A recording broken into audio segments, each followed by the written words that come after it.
ನಮಸ್ಕಾರ. ಹೌದು, ನಾಗರಾಜ್ ಮತ್ತಿಗಾರ್ ಅವ್ರಲ್ಲ. ನಿಮ್ಮದು ಲೋಕಧ್ವನಿಲಿ ಸ್ಪಷ್ಟನೆ ನೋಡಿದೆ.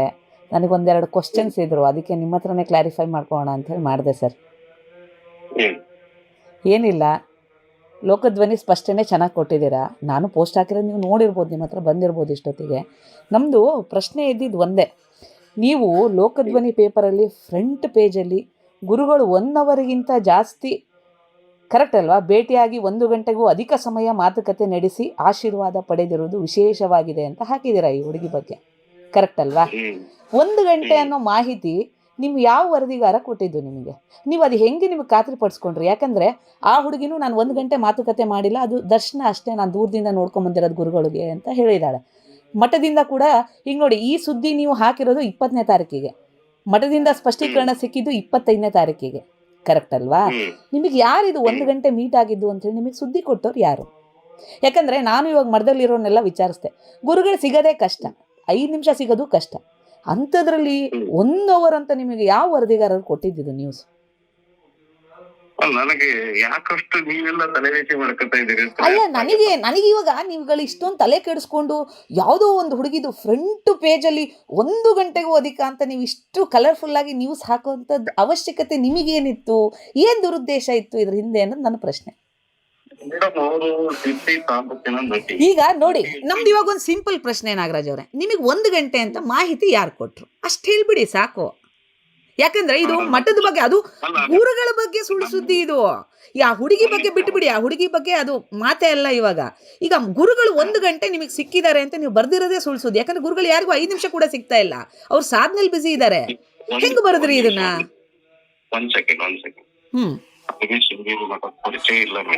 ನಿಮಗೆ ಪರಿಚಯ ಇಲ್ಲ ಶೃಂಗೇರಿ ಮಠದ್ದು? ಒಂದು ನಾವು ಸಾಮಾನ್ಯವಾಗಿ ನಮ್ಮ ಮಠದಲ್ಲಿ, ಮಠದಲ್ಲಿ ಸುಮಾರು ಒಂದು ಅರ್ಧ ತಾಸು ಟೈಮ್ ಕೊಟ್ಟು ಮಾತಾಡ್ತಾರೆ. ತಾಸು ನಮ್ಗೆ ಗೊತ್ತಿಲ್ಲ. ನನಗೆ ಶೃಂಗೇರಿ ನಡೆ ನುಡಿಗಳು ಗೊತ್ತಿಲ್ಲ. 2ನೇದು. 3ನೇದಾಗಿ ನಾನು ಲೋಕಧ್ವನಿಯನ್ನು ಹೋಗ್ತಾರೆ. ನಾನು ಏನು ಹೇಳೋಣ ಅಲ್ಲಲ್ಲ, ಹೇಳಲಾರೆ ಅಂತ ನೀವು ಹೇಳಿ ತಪ್ಪಿಸ್ಕೊಳಕ್ಕಾಗಲ್ಲ. ಯಾಕಂದ್ರೆ ಸ್ಪಷ್ಟೀಕರಣ ಕೊಟ್ಟಿರೋರು ನೀವು, ಸತ್ಯಾಸತ್ಯತೆ ನೋಡ್ಕೊಂಡು ಬರ್ದಿದ್ದೀನಿ ಅಂದಿದ್ದೀರಾ. ಈಗ ನಮಗೆ ಒಂದೇ ಕ್ಲಾರಿಫಿಕೇಶನ್ ಬೇಕು. ಏನು ಇಲ್ದಿರೋ ನ್ಯೂಸನ್ನ 1 ಅವರ್ ಅಂತ ನೀವು ಅಷ್ಟು ಸ್ಪೆಸಿಫಿಕ್ ಆಗಿ ಮೀಟ್ ಆಗಿದ್ದನ್ನ ಬರೆಯೋ ಅವಶ್ಯಕತೆ ನಿಮಗೆ ಏನಿತ್ತು? ಈಗ ನಮಗೆಲ್ರಿಗೂ ಗುರುಗಳು 5 ನಿಮಿಷ ಸಿಗೋದು ಕೂಡ ಕಷ್ಟ ಅನ್ನೋದು ನಮಗೆ ಬಂದಿರೋ ಸುದ್ದಿ. ಈಗ ನೀವು 1 ಗಂಟೆ ಸಿಕ್ಕಿದ್ದಾರೆ ಗುರುಗಳು ಅಂತ ಬರ್ದ್ಮೇಲೆ ನನಗೂ ಇವಾಗ ಅನ್ಸುತ್ತೆ, ಅಯ್ಯೋ ಗುರುಗಳು ಬೇರೆಯವರಿಗೆಲ್ಲ 1 ಗಂಟೆ ದರ್ಶನ ಕೊಡ್ತೀರ, ನಮಗೆ ಯಾಕೆ ಕೊಡ್ತಿಲ್ಲ ಅಂತ. ಅಲ್ಲಿ ನೋಡಿದ್ರೆ ಮತ್ತೆ ನಿಮ್ಮ ಸುಳ್ಳು ಸುದ್ದಿ ಅಂತೇಳಿ ಮಠದವರೇ ಸ್ಪಷ್ಟೀಕರಣ ಕೊಟ್ಟಿದ್ದಾರೆ, ನೀವು ಒಪ್ಕೊಳಕ್ಕೆ ರೆಡಿ ಇಲ್ಲ ಅಂದ್ರೆ ಯಾಕೆ ಈ ಸುಳ್ಳು ಸುದ್ದಿ ಪ್ರಕಟ ಮಾಡಿದ್ರಿ ಸರ್ ನೀವು? ಈಗ ನಿಮ್ಮ ವರದಿಗಾರ ಯಾರಿದು 1 ಗಂಟೆ ಅವ್ನು ಹೆಂಗೆ ಬರ್ದಿದ್ದಾನೆ ಅಂದ್ರೆ ನೀವು ನನಗೆ ಖಾತ್ರಿ ಪಡಿಸ್ಬಿಡಿ ಸಾಕು. ಇನ್ನೇನು ನನಗೆ ಕ್ವಶನ್ಸೇ ಇಲ್ಲ. 1 ಗಂಟೆ ನಿಮ್ಗೆ ಹೆಂಗೆ ಸಿಕ್ತು ಆ ಮಾಹಿತಿ? ಯಾಕಂದ್ರೆ ಆ ಹುಡುಗಿ ನಾನು 1 ಗಂಟೆ ಕೂತಿಲ್ಲ ಅಂತ ಹೇಳಿ, ಮಠದವ್ರು ನಾವು 1 ಗಂಟೆ ಕೂರ್ಸ್ಕೊಂಡಿಲ್ಲ ಅಂತಾರೆ. ನಿಮ್ಗೆ ಎಲ್ಲಿಂದ ಬಂತು ಆ ಮಾಹಿತಿ? ಆಯ್ತು, ಅದ್ರಲ್ಲೇ ನಾನು ನಮ್ಮ ಮೇಲ್ನವ್ರ ಹತ್ರ ಮಾತಾಡಿ ಕ್ವಶನ್ ಬಂದಿದೆ, ಈಗ ಕೇಳ್ತಾ ಇದ್ದಾರೆ. ನಾನು ಕಾಯ್ತಾ ಇರ್ತೀನಿ ನಾಗರಾಜ್ ಅವರೇ.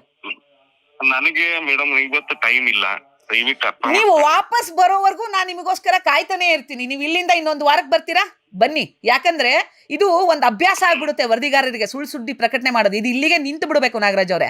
ಅದಕ್ಕೋಸ್ಕರ ನೀವು ಯಾವಾಗ ವಾಪಸ್ ಬಂದ್ರು ನಾನು ಕಾಯ್ತಾ ಇರ್ತೀನಿ. ನಾನೇ ನಿಮಗೆ ನೆನಪು ಮಾಡ್ತೀನಿ, ಬೇಕಂದ್ರೆ ನೀವು ಯೋಚನೆ ಮಾಡಬೇಡಿ.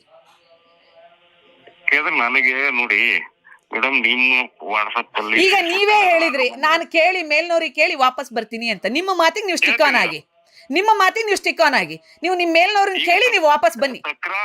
ನಿಮ್ಮ ತಕರಾರು ಇರೋದು 1 ಗಂಟೆ ಮಾತಾಡ್ಲಿಲ್ಲ ಹೇಳೋದಷ್ಟೇ ಅಲ್ವಾ? ಅಲ್ಲ, ಈಗ ನನ್ನ ತಕರಾರು 3. ನೀವು ನಿಮ್ಮ ಮೇಲ್ನವ್ರ ಹತ್ರ ಮಾತಾಡಿ ಈ ಸುದ್ದಿ ಯಾರು ಕೊಟ್ಟಿದ್ದು ಅಂತ ಅವ್ರಿಗೆ ಹೇಳಿ 1 ಗಂಟೆಗೆ ನನಗೆ ಪ್ರೂಫ್ ಬೇಕು.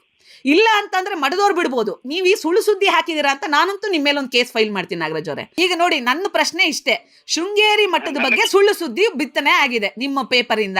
ಅದಕ್ಕೆ ನನಗೆ ಕ್ಲಾರಿಫಿಕೇಶನ್ ಬೇಕು. ಯಾಕಂದ್ರೆ ನಾನು ಮಠದ ಭಕ್ತೆ, ನಾನು ಗುರುಗಳ ಭಕ್ತೆ. ನನಗೆ ಇವಾಗ ಅದಕ್ಕೆ ಕ್ಲಾರಿಫಿಕೇಶನ್ ಬೇಕು. ಯಾಕಂದ್ರೆ ನಮ್ಮ ಗುರುಗಳು 5 ನಿಮಿಷನೂ ಯಾರಿಗೂ ಸಿಗ್ತಾ ಇಲ್ಲ. ನಿಮ್ಮ ಪೇಪರಲ್ಲಿ 1 ಗಂಟೆ ಅಂತ ನೀವು ಸುದ್ದಿ ಪ್ರಕಟಣೆ ಮಾಡಿದ್ದೀರಾ. ಯಾಕೆಂದ್ರೆ ನಾನು ಎಲ್ಲದನ್ನು ನಾವು ಬರೆದವರು ಪತ್ರಿಕಾದರಿಂದ ನಮಗೆ ಬರೆದವ್ರು ಅಂತ ಯಾರು ಅಂತ ಹೇಳಲಿಕ್ಕಿಲ್ಲ. ನಮಗೆ ಅಲ್ಲಿ ನನಗೆ ನೀವು ಬರ್ದಿರೋರು ಯಾರು ಅಂತ ನಿಮ್ಗೆ ಹೇಳಕ್ ಇಷ್ಟ ಇಲ್ವಾ? ಬೇಡ. ಆದ್ರೆ 1 ಗಂಟೆಯಿಂದ ನೀವು ಹೆಂಗೆ ನೀವು ಕ್ಲಾರಿಫಿಕೇಶನ್ ತಗೊಂಡ್ರೆ ನನಗೆ ಅದಕ್ಕೆ ಪ್ರೂಫ್ ಕೊಟ್ಬಿಡಿ ಸಾಕು. ನೀವೇನಾದ್ರೂ ಹೋಗಿ ಮಠದಲ್ಲಿ ಟೈಮ್ ನೋಡ್ಕೊಂಡ್ ಬಂದ್ರ, ಅಥವಾ ಏನಾದ್ರೂ ನಿಮಗೆ CCTV ಇತ್ತಾ 1 ಗಂಟೆ, ಅಥವಾ ಪರ್ಸನಲ್ ವರದಿಗಾರ ಅಲ್ಲೇ 1 ಗಂಟೆ ಇದ್ನ? ಈಗ ನಾನಂತೂ ಕ್ಲಾರಿಫೈ ಮಾಡ್ಕೊಂಡ್ಬಿಟ್ಟಿದ್ದೀನಿ, ಮಠದವ್ರ ಹತ್ರ ಇರೋರ ಹತ್ರ ಅಲ್ಲಿ ಅಲ್ಲಿ 1 ಗಂಟೆ ನಿಜವಾಗ್ಲೂ ಇದ್ರೆ ಇದು ಸುಳ್ಳು ಸುದ್ದಿನ ಅಂತ. ನನಗೆ ಇವಾಗ ಕ್ಲಾರಿಟಿ ಸಿಕ್ಕಿದೆ. 1 ಗಂಟೆ ನಿಮಗೆ ಎಲ್ಲಿದೆ ಪ್ರೂಫ್ ಇದೆ?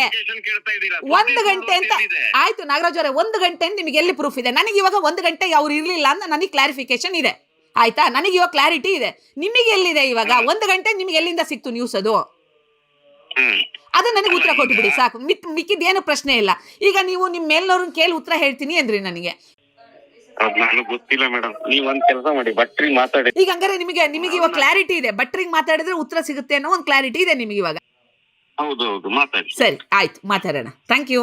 ಜೀನಿ ಸ್ಲಿಮ್ ತಗೊಳಕ್ಕೆ ಸ್ಟಾರ್ಟ್ ಮಾಡಿದ್ನು ಅವಾಗ ಮಂತ್ಲಿ ಪೀರಿಯಡ್ಸ್ ಆಗ್ತಾ ಇದ್ದೀನಿ. PCOD ಪ್ರಾಬ್ಲಮ್ ನಾರ್ಮಲ್ ಆಗಿದೆ, ಥೈರಾಯ್ಡ್ ನಾರ್ಮಲ್ ಆಗಿದೆ. ಪೀರಿಯಡ್ಸ್ ಎಲ್ಲ 6 ಮಂತ್ ಆದ್ರೂ ಆಗ್ತಾ ಇದ್ದಿಲ್ಲ, ಇವಾಗ ರೆಗ್ಯುಲರ್ ಪೀರಿಯಡ್ಸ್ ಆಗ್ತಾ ಇದೆ. ಜೀನಿ ಸ್ಲಿಮ್ ನ ಯೂಸ್ ಮಾಡಿ 8 ತಿಂಗಳಲ್ಲಿ 55 kg ಸಣ್ಣ ಆಗಿದ್ದಾರೆ. ಜೀನಿ ಸ್ಲಿಮ್ ತಗೊಳ್ಳಿ, ಬೇಗ ಸಣ್ಣ ಆಗ್ತೀರಾ, ಫ್ಯಾಟ್ ಲಾಸ್ ಆಗ್ತದೆ. ಜೀನಿ ಸ್ಲಿಮ್ ನ ಯೂಸ್ ಮಾಡಿ 100% ಯಾವುದೇ ಸೈಡ್ ಎಫೆಕ್ಟ್ ಇಲ್ದಂಗೆ ಸಣ್ಣ ಆಗ್ತೀರಾ. ಇಂತಹ ನೈಜ ಕುತೂಹಲ ಭರಿತ ಸುದ್ದಿಗಳು ನಿಮಗೆ ಸಿಗಬೇಕಂದ್ರೆ ರಾಜ್ಯದ ಪ್ರತಿಷ್ಠಿತ ಜನಪರ ಡಿಜಿಟಲ್ ಸುದ್ದಿ ಮಾಧ್ಯಮ ಪಬ್ಲಿಕ್ ಇಂಪ್ಯಾಕ್ಟ್ ಚಾನೆಲ್ ಅನ್ನು ಯೂಟ್ಯೂಬ್ನಲ್ಲಿ ಸಬ್ಸ್ಕ್ರೈಬ್ ಮಾಡ್ಕೊಳ್ಳಿ.